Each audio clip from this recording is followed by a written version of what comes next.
Hey, what's up, Unbroken Nation? Hope that you're doing well wherever you are in the world. I'm Michael Anthony, author, speaker, coach, and advocate for adult survivors of childhood trauma, and you are listening to the Michael Unbroken podcast. Today, I'm joined by a very great friend and guest, Paris Prynkiewicz. Paris, how are you, my friend? What is going on in your Michael, world? Michael, I'm doing awesome. So happy to be here today and dive into this conversation with you and just get into it today. So very excited about it. Yeah, me too. And so we've crossed paths a few times across the social medias. Do me a favor, because I recognize there are people who don't know who you are.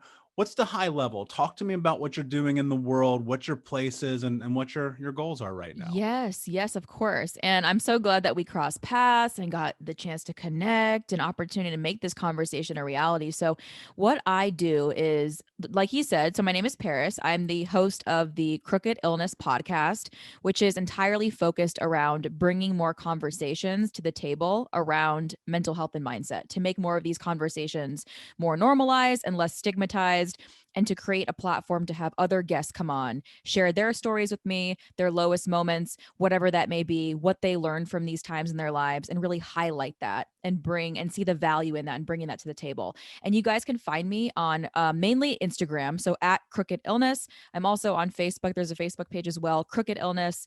And anywhere you guys get your podcast, it's just Crooked Illness. And that's really kind of the little background on that. But the reason I decided to launch the podcast is it actually stems from my own story and my own experiences.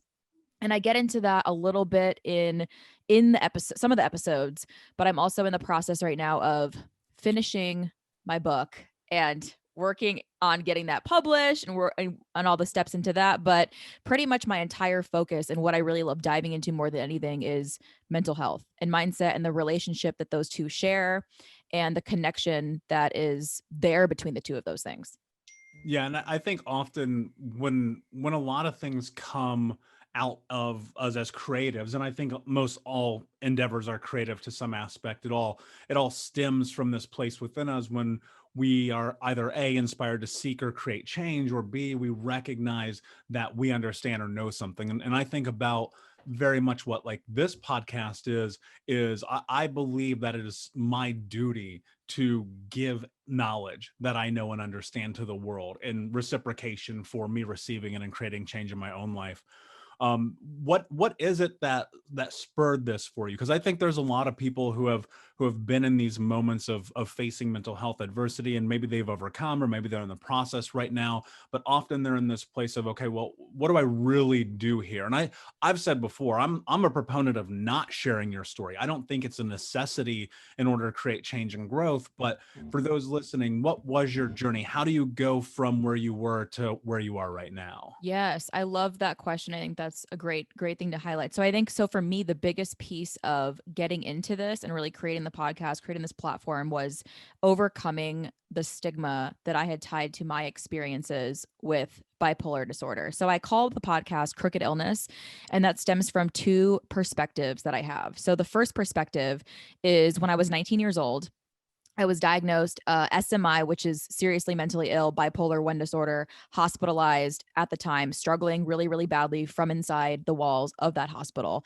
And then at 23 years old, I graduated from school and ended up accepting a job at the very same clinic that I used to be a patient at. And I would go and receive services for an entire year. So I kind of got to see things from both sides. And I call it crooked illness because at the time, when I was struggling at my worst, I could not see how I was being crooked to my own self and treating my own self, and then also treating others that way as well. And then being on the other side of working in the field, I saw that same stigma in other people. And I always thought when I was struggling, I'm like, this is something that I shouldn't talk about, something that I shouldn't share with people. But and for years and years and years, I didn't deal with a lot of unresolved trauma. I never wanted to talk about it, face it, deal with it. And it just kind of followed me around. And it kind of, for me, in my case, I like basically just allowed it to sit there and fester and just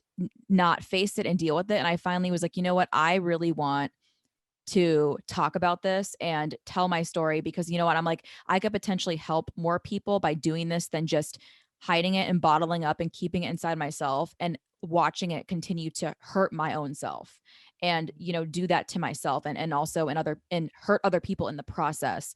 So I decided to talk about that and also kind of like share some of the experiences that I had on both sides. So what did it look like for me, when I was struggling at the time? Where did that stigma come from? Like, why did I develop this stigma? Where did it come from? How did I overcome it? What steps did I take with that?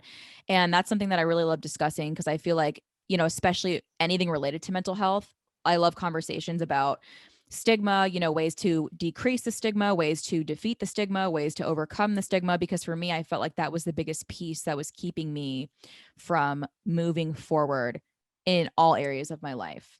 Yeah, and that parlays so much with the concepts and ideals behind Think Unbroken, because when I sat with this, and it used to be something different like 5 years ago. It wasn't Think Unbroken. That just kind of came to me one night.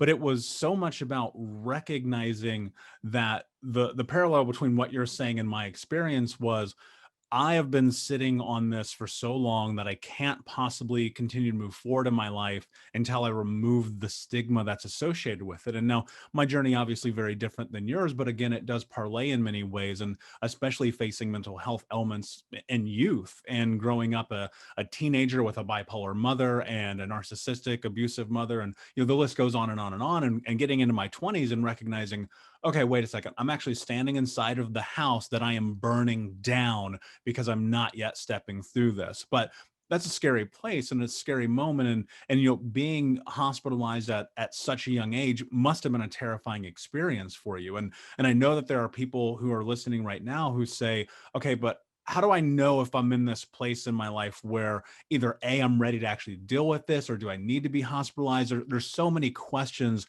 that all often come up. Talk to me a little bit about what that journey was like for you as you're first stepping into recognizing that you've been really facing the implications of trauma that now is now turned into bipolar.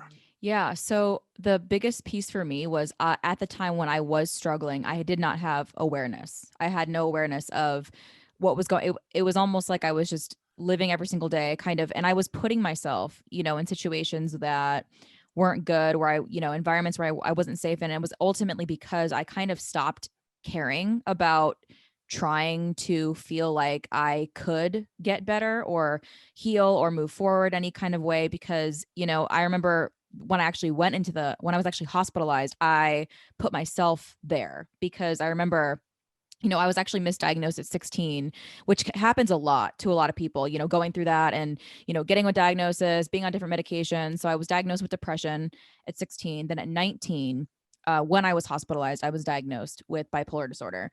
And the thing about that is my aunt is also bipolar. And I would bring up sometimes, when I would go to my appointments with my psychiatrist, I would say, I think this is what's going on with me. And they would say, no. And it was because of how I looked on the outside. They would say, you're working 2 jobs, you're getting straight A's, you have a good relationship, you don't, there's nothing that seems questionable here, or like nothing like that. So, and it was almost like at the same time I wanted to have that facade and to like maintain this image of I was fine. I'm okay. I'm doing well. It's great. Nothing is going on here, because that was kind of the expectation that I thought that I had to have, because growing up, every conversation I was ever a part of related to mental health or bipolar was always very negative.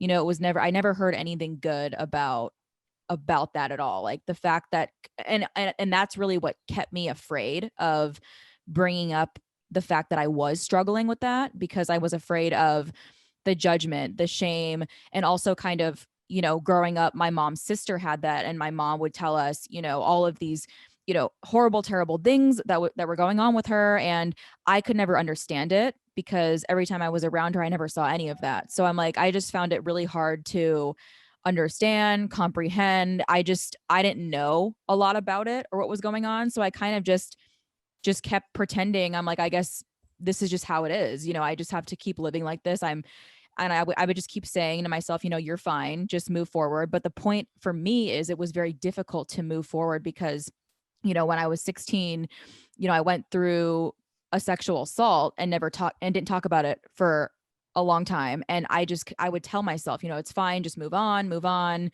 And that was kind of because, where the environments I was in, that's really what everyone would say, like, you don't need to, therapy was seen as a bad thing. You shouldn't be talking about your problems. You don't need to do that. You're seeking for attention if you do this. So all of that stuff that I was seeing and hearing really basically scared me into not wanting to go there, not wanting to have these conversations, not wanting to share things with anybody, because I felt like I had to somehow try to just overcome it on my own. And that became very difficult because bottling up all of that for years and not dealing with it, not talking about it, not processing it, not addressing it, nothing came out and ended up affecting my relationships, things that I was, working on doing. And it was just, and that was really the breaking point of when I was hospitalized and got the diagnosis. And, I just started to learn more about myself and what was going on. And that was the first time in my life where I was like, I'm done hiding and like pretending like I'm fine all the time. I don't, and then, and I sat there and I thought about it. I'm like, why would I want to continue to live my life pretending like I'm okay every single day when I could do something different. I could do something different with this and change and move forward.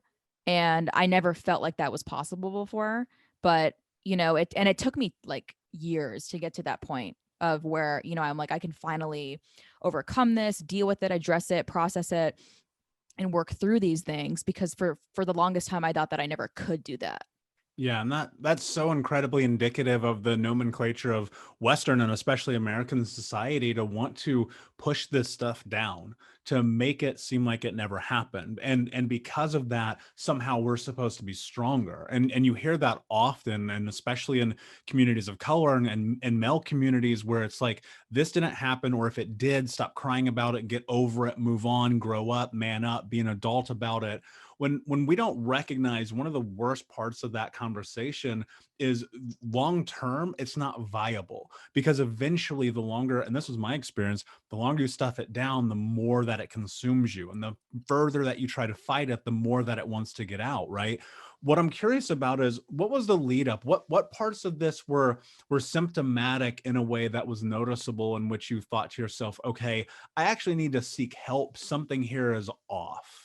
Yeah. So for me, probably the biggest thing was, so when all this first started, right at 16, so I was misdiagnosed with depression. I went through periods, right, of where I had deep depression. And then when I went into mania, and that's when I started to notice, like, I would just have endless amounts of energy. I'd go work at 5 a.m., go work one job, then go be a cashier, then go out and just party and drink, and then just try to do things to distract myself. And I'm like, how am I not tired? I'm just going and going and going. And I just had just like racing thoughts and all of this stuff. And I'm like, this doesn't seem, and I'm like, I was never like this before. I'm like, this doesn't, I wasn't like this, a year ago. I don't, and I was just sitting there questioning, like, what is going on? Like, where is this coming from?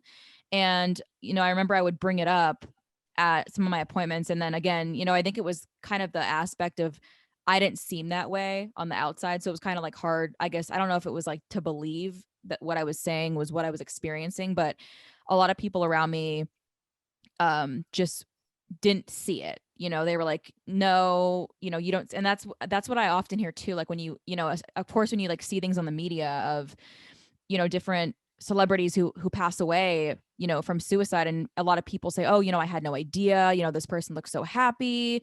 I had, where did this come from? And I feel like that's kind of like a little bit relating to like how I was, where people would say, that doesn't seem, you don't seem like you're struggling right now. You're like, you don't seem like you're in a bad place right now. You don't seem like you're out of control right now. And I just felt like, I'm like, this is not okay. This isn't normal for me to be, doing all of these things and just, just getting so upset. I would just, it was almost like I was just in this kind of black hole mentality, I like to call it, because every single day I was just basically doing things the way that I would talk to myself too. Like the inner dialogue I had with myself was extremely critical, very harsh. And then that just came out to like the world around me. That's how I really was. And I just became this person, like to the point where it was very difficult to be around me, I can imagine. And that's when I was like, something needs to change. Something needs to change because I'm like, this is not a good, I don't want to continue living in this state, in this way of however it is, these thoughts I'm having, these things that I'm doing, and just feeling like there's no way to come out of this and actually have a good life or hold and to actually be happy and feel fulfilled and have a good life. And I'm like, something needs to change. And that was the scariest part, like you mentioned, being hospitalized at 19, was terrifying. And honestly, it was the scariest experience I've ever had in my entire life. But I needed to be there. I know that I needed to be there more than anything, because I really needed to actually like wake up and realize that, it's okay to not be doing well. And that was something that I never thought was a thing, because like we mentioned, growing up, this was always very taboo. Like, don't talk about your problems. Like, we don't want to hear, we don't want to hear about this. We don't want to get into this conversation. This isn't something we should be talking about or focusing on. So I was just bottling it up. And like you said, when you do that, for your experience, it ended up consuming you, and that's what happened to me. And I mean, it just was, honestly, like just the different things that I saw too. I mean, even in the hospital made me feel, because I remember talking to every single person on my floor and just like hearing them and hearing their stories and the experiences that they had. And I'm sitting there thinking, you know, I could change the circumstances of my life. Like, I have power over that. I have control over that. And for the longest time, I felt out of control. I felt out of control. I felt like I had no control. I felt like I would never have control.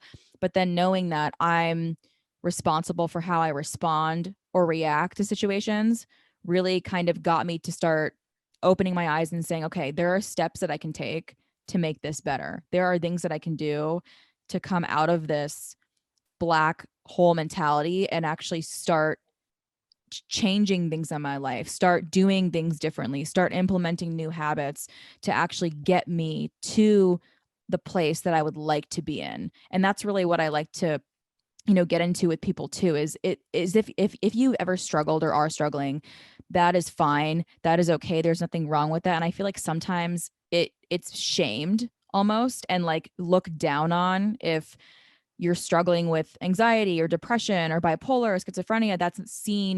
It's not seen in a favorable light. But I think if we shift that focus and make it so that it's more normalized, that we all have had issues at some point on some kind of degree with our mental health. And if we can make this more normalized, then more people would probably feel more comfortable talking about these things and having these conversations and seeking help. And it wouldn't seem so stigmatized, I think. Yeah, I agree. I think that's what this is, right? So much of not only what I do, but what you do and so many people are doing right now is normalizing this conversation because, I think in looking back on my experience, it was very much like if you talk about this, you're weak. Figure out how to get over it because if you don't, then it's your fault that your life sucks. But the part that I hadn't yet rationalized, and I share this a lot, is so much of this work is picking up other people's trash out of your front yard. And the way that you do that invokes responsibility. And I think that's a really hard word for people to hear around mental health because they often relay that with the idea that somehow they're not being responsible for themselves to begin with. To an extent, that's probably true, right? You live within your mind and your body. You have to be the one in control of it. But on the other side of it is no one's ever said that that's okay. So it's this very odd juxtaposition. And when you're faced with that juxtaposition, and then you have to figure out, okay, how do I honor what I know is true in this moment? And I look at you putting yourself in a hospitalization as being a profoundly powerful and I would imagine enlightening moment, but also this situation of recognizing that you were the one who had to take control of your life if you wanted it to create change. Because I would guess, and I don't want to put words in your mouth, but a lot of the conversation back and forth that you were having with the people around you probably didn't help, right? And I would think that there must have been some kind of moment where you had an ultimatum to yourself and you said, all right, take control. Talk to me about what that was like for you to finally like take control and be responsible for your mental health. Though, and especially with something bipolar, it's chemical. Like, you have zero control over it, but you have to have control. What's that juxtaposition like for you? Yeah, I love that you bring that point up, because I was actually talking to someone else about this, about the things in life that you can control and things that you can't control. And right, so having that diagnosis and having that imbalance is something that I just can't control. So, but what you can control is where you go moving forward with that information. How are you going to respond to that? What are you going to do about that? Or what do what's the next step, right? So I have control over that. I don't have a control over having the diagnosis and all these experiences that I had, but now I can do something about it today. So what I decided to do, and honestly, out of everything I've ever done, therapy, medications, all kinds of different things or whatever it is, the biggest thing that has made the difference for me is actually working on myself, working on my mindset, working on the thoughts and reconditioning that, and the way that I speak to myself, right? So working on this inner critic of myself versus like this inner cheerleader, and trying to choose that more, choose that more side of positivity rather than focusing on the negative. So it would be almost so common for me every single day to wake up and my feet hit the ground and I just go to like everything that sucks. Like I have to go to this place that I don't like, or oh, like I have to deal with this person. I'm in a fight with, with someone about this. And it just turned into like this snowball spiraling effect of everything that was wrong. And then everything that could potentially go wrong for the day. So that's the mindset that I started all my days with. So what I had to do was, you know what, I'm going to stop this. This is an issue. So I started to recognize that.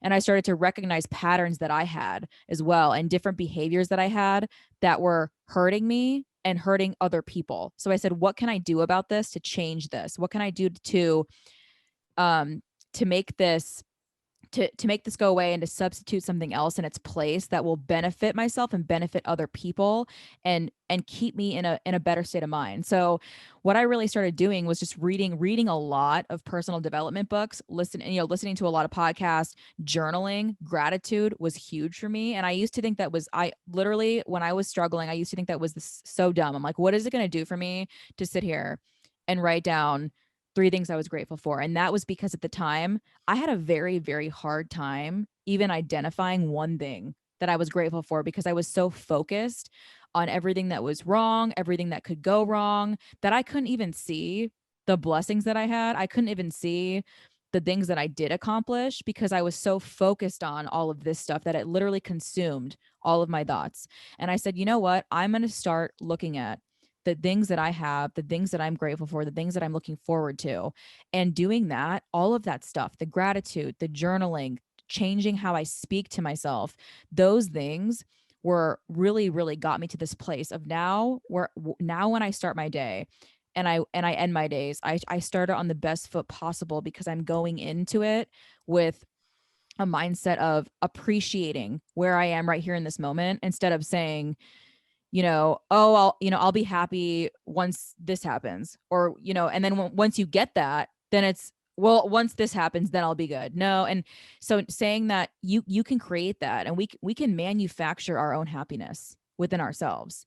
And that's the biggest thing too, is that I started to notice is there's little things we can do every single day that can become habits that can help us be in a good place and stay in a good place, and can continue to learn and grow. And that's really what I love, honestly, is just every single day continuing to learn more things, discovering new resources related to mental health, and like having more of these conversations, connecting with people, whether that be through social media or in person, and just having more of these conversations and figuring out what we can do to really make this a thing where talking about mental health struggles is going to be as common as talking about the weather.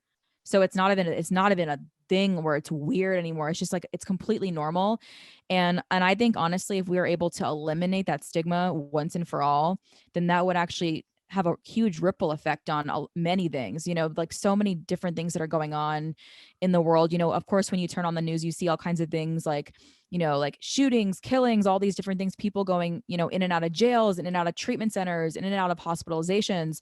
And what can we do to really work on that? And I think kind of the root of the problem may be mental health, and, overcoming unresolved trauma, and making these conversations possible to be had without leaving people feeling like they can't talk about it, or else you'll be judged, you'll be called weak. And I actually think it's a lot it's harder to have these conversations in the beginning because of course you're vulnerable. You're putting yourself out there. You're exposing your own stuff that maybe you don't even feel comfortable talking about yet, but the power in doing that opens up so many doors for you really to just move forward and lift that burden out from under you, I think. Yeah, So, absolutely. And I think about this too, this conversation as a whole in Western society, and particularly in America, because we do such a poor job of it, is on a scale of 1 to 10 at 0.5, right? I mean, like we're literally just beginning this process, because I remember not that long ago, even myself having these moments of, okay, being triggered isn't real. That's for people who are soft. Bipolar is fake. People are just making that up. I'm not depressed. So why is this gun in my mouth? I have no idea. And just thinking about my journey through that and sitting and recognizing and reconciling a lot of the experience to be, no one had ever said that it was okay. Right. And I think that as we continue to head down, we start to fulcrum shift, and now things start to be okay. But so much of that is really within the way that we think and consider ourselves in the world and our environment. And I look at these times where, personal growth was right there in my face for years. People around me were always saying, you should check this out, go and do this. And I would sit there and I'd look at it and go, this is nonsense. Who does this? And now thinking in retrospect, now being in this for well over a decade, that so much of personal growth is about creating boundaries within yourself through personal responsibility.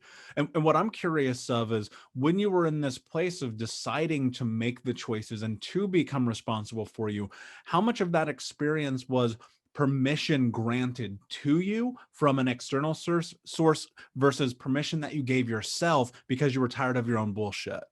oh yeah. So I think honestly, the majority of it came from within myself, but then I also had, people around me, like you were saying, look at this opportunity. And I'm like, what is that going to do for me? Like, I'm like, what is this going to help me with? And that was because at the time, still, I was very afraid of bringing up my own stuff, working through that because I didn't know what was going to happen. So I finally had to tell myself, you know what, if you're not going to try this and if you're not going to do this, you're either going to stay the same, or because we have three options, right? So we can stay the same, we can move forward, or we can go backwards.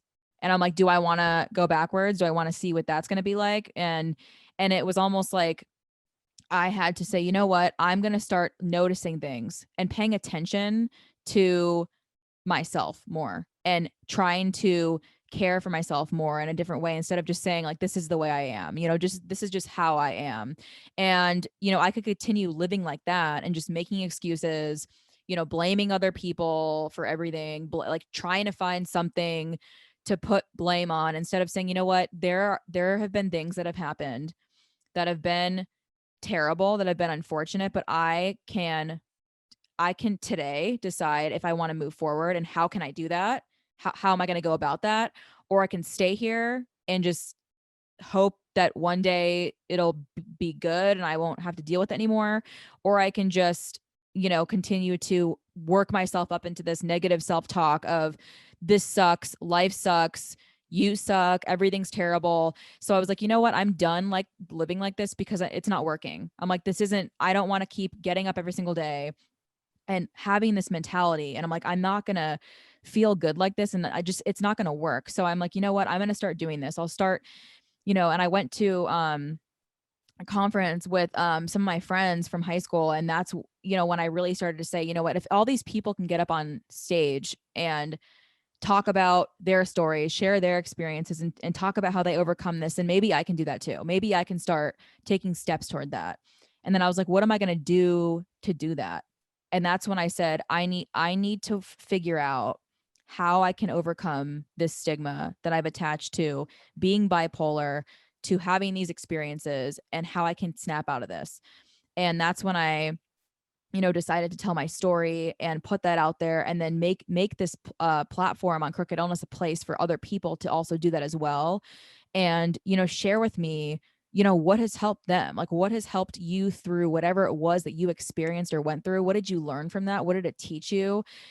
All of these things, because I think conversations like this are so powerful, because we either have these conversations or we have silence where we don't have them, or we're talking about them in a negative way, saying, if you ever struggle, you're weak, or that's bad, or that's not something we want to get into.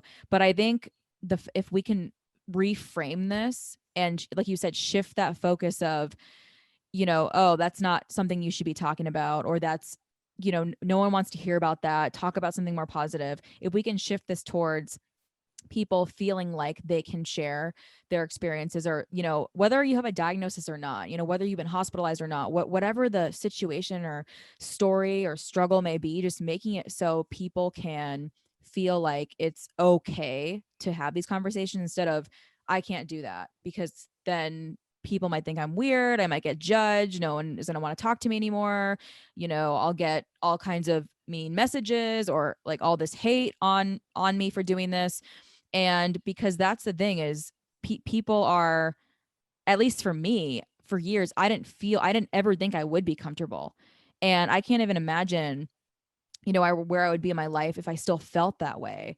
And, that's really what I like to give people, is that hope of, you can talk about whatever it is that you experienced, you went through, and, and come out of that. You don't have to stay within that struggle. You don't have to stay in that place forever.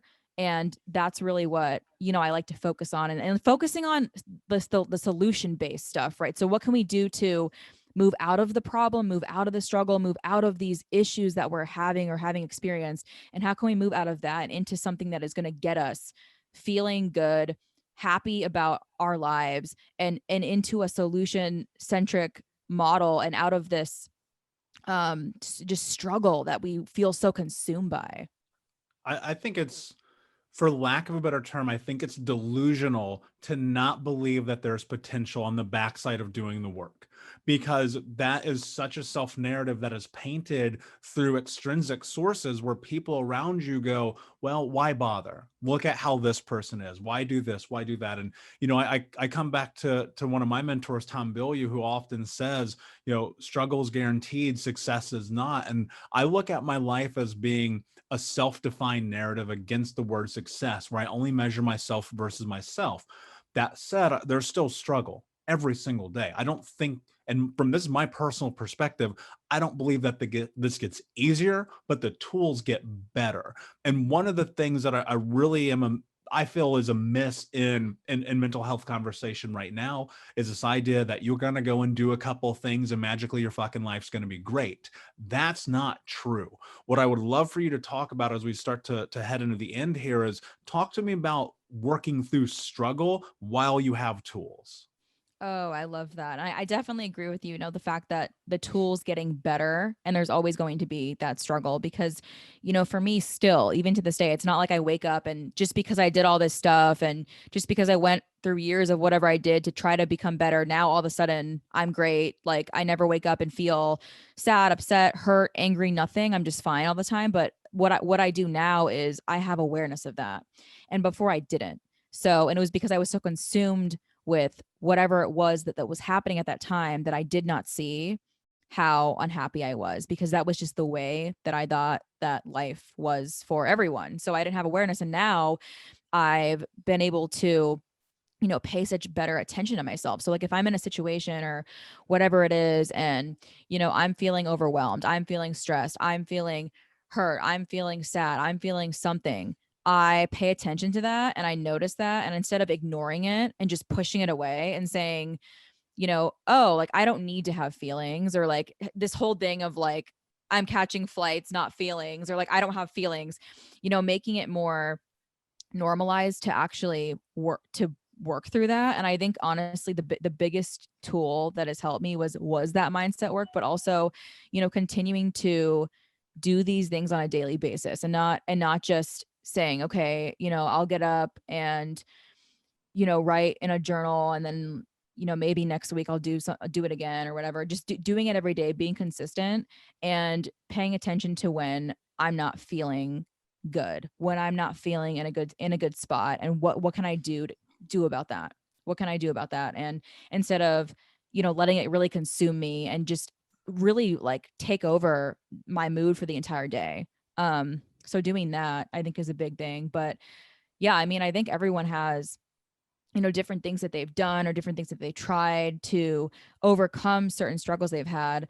But I think all of it, honestly, for me at least, has been helpful to have it all together. So like doing these different things. And I think that therapy also is a good thing too. And I think that there's been like a shift towards how people are talking about therapy now, because I feel like, 10 years ago when I was, first starting therapy, it seemed very, I remember like going into school and saying, I have to leave my class early because I have a therapy appointment. And the teacher would be like, oh, you're in therapy? Like, why are you in therapy? That's like, what are you doing? Why are you doing that? And it just felt like a very judgmental thing and really weird that you're doing that, very shameful. And now I feel like we're moving into this place of, now it's more acceptable to say, hey, like I've been to therapy, or I go to counseling, or, I do these different things. And I think that's a good thing because, like you said, I think there's only good can come from continuing to have these conversations and really bring up these different things, because it makes it more normal for other people to feel like they can access that stuff too, instead of feeling like I can't ever go there with anyone. Yeah, and it is normal, right? And so much of this experience is shared. I mean, there's 8 billion people on planet Earth, and to think for a moment that someone else has not had a similar experience is a little asinine. Now, of course, everyone's experience won't be the same. That's not how it is, but we often parlay, and as a communal species, that's how we heal, that's how we grow, that's how we change. I mean, everything that I know, I've learned from someone else, right? I don't know that I've ever actually had a completely original thought in my entire life. And because of that, I rationalize, okay, if you want to get better, be around people who are better, right? Learn from people who know. Get in with experts, sit in therapy, go and do whatever it takes. And ultimately, the question I always ask myself is, what are you willing to do to have the life that you want to have? And then on the backside of making that declaration, following through on it. Paris, this conversation is absolutely incredible. I'm loving talking to you. I think that one of the best things that we can do is exactly what you're saying, and that's normalize it, have the conversations, talk about this. But as we start to run out of time here, I'm going to ask you my last question, my friend. And that last question is, what does it mean to you to be unbroken? Oh my gosh. To me, what it means is to continue every single day in that pursuit of learning about yourself, growing and continuing to educate yourself on, different things that you've experienced in your past, and, how those things are continuing to come up every single day in your life, and how to best work through that so you can have the quality of life that you want to have. You can have the life that you have always thought about, but you thought it's never possible. That's not possible for me. So I think being unbroken is really recognizing that, yes, like you have struggled in the past. Yes, there have been things that have been very terrible that have taken place in your life that have happened to you. But yes, you are also in control of how you respond today, moving forward, and you can create a better life for yourself moving forward from those things, that you don't have to remain feeling broken based on those events that took place. You could choose to be unbroken by those events, and in taking those experiences and pulling lessons from them, and taking that and making it into something useful. Like, how can I apply this to potentially help other people? How can I apply what I experienced, what I went through? What can I do with this? Is there something I can do with this that could help other people?